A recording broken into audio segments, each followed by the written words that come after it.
Rad bi povedal nekaj jasnih besed o projektu Termoelektrarna TEŠ 6. Situacijo v zvezi s tem projektom ne vidim enostavnejše ali boljše.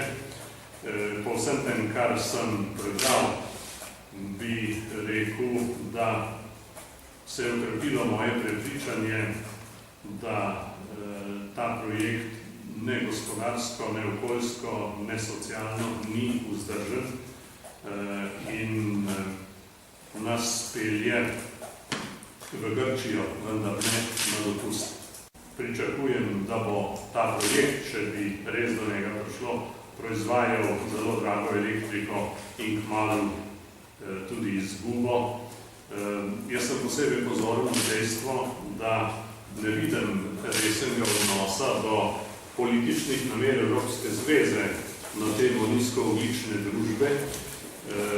Mislim, da je to vprašanje tukaj podcenjeno, iz tega pa z leti obvladovanja lahko pridejo zelo visoki stroški, za katere bi si želel, da se jih ne predstavi slovenskim gospodinjam.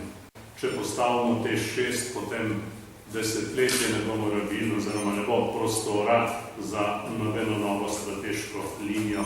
Jaz sem se ponovno poučil, da so možne alternative znotraj te linije razvoja, ki so utemeljene na možnostih bloka 4 in 5. Menim, da je umik točke o poroštvih z dnevnega reda na Odboru za finance pozitivno dejstvo, ki kaže na odgovornost parlamentarcev. Zato ne morem pa razumeti odločitve sprejete z večino, da naj ne bi bilo delavnice na to temo.